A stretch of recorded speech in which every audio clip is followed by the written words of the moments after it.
Hello guys, good morning. So welcome back to my YouTube channel. This is Autoboy Zone. Mayroon tayong troubleshooting dito. Maingay na suspension pag nililiko. So Toyota Corolla. So sundan nyo lang guys yung video kung ano yung dinadiagnose natin dito.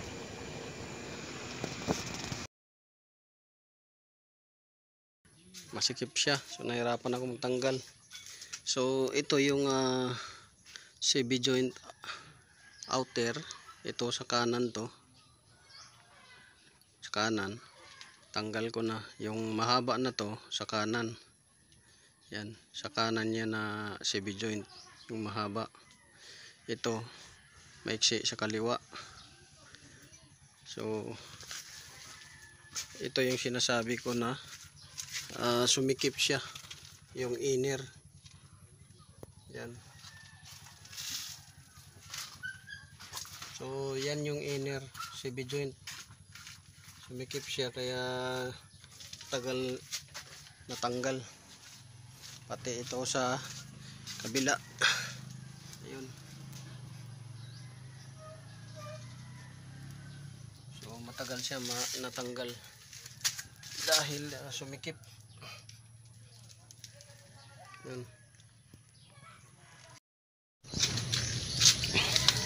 So dito na baklas na yung mga ibang accessories dito.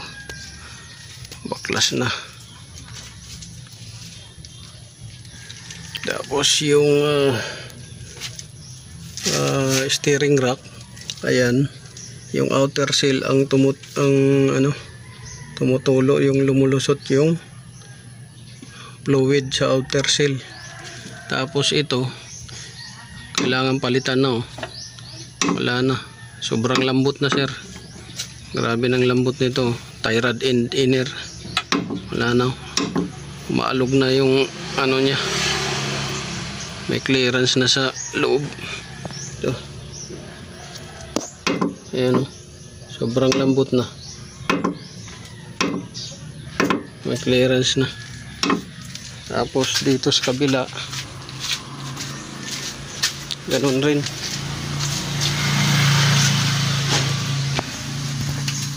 Ayan.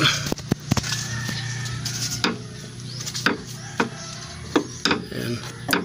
Sobrang lambot na.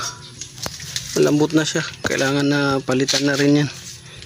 So dito nabaklas na lahat ng accessories.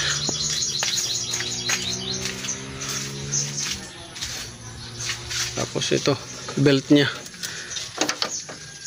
ito steering belt, alternator belt, compressor belt, baklas na.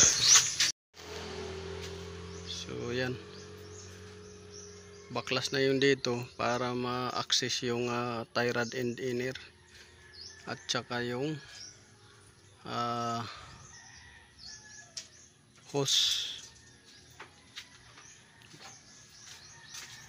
Tapos dito tanggal na yung mga belt. Yan. Steering pump.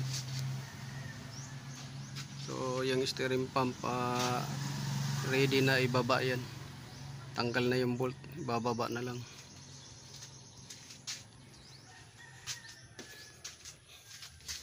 So dito, yan. Grabe. Naliligo sa langis. Sobrang dumi.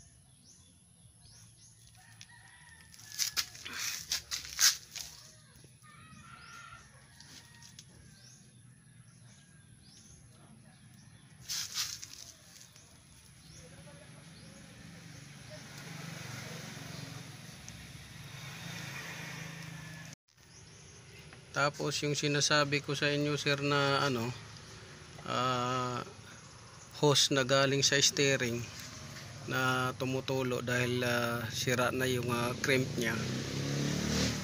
So ito na hose, itong hose na to, yan, itong hose na to, itong hose tsaka itong hose na to, yan, dalawa yan, ito tsaka itong hose na to, yan, tumutulo yan. So makikita dito sa baba at sa taas din. Ayun, ilawan ko muna.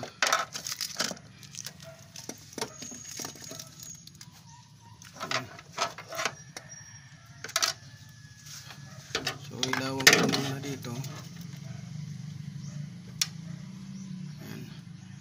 Itong hose na to, ito tumutulo to, tsaka ito, ayun o, itong crimp na to sa dulo, yan yung crimp na yan, yan yung crimp, tsaka ito crimp nito, yan tumutulo yan.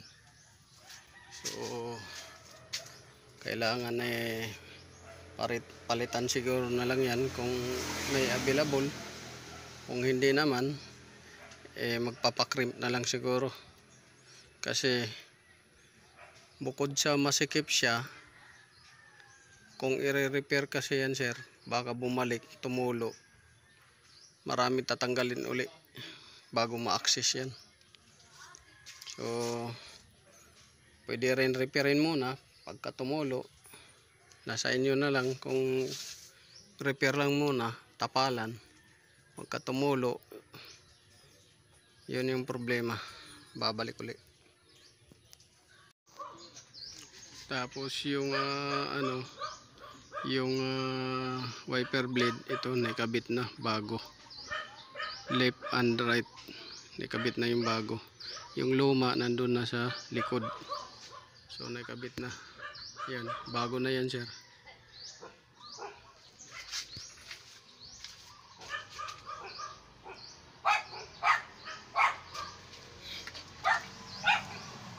Grabe yung oil, kalat yung oil.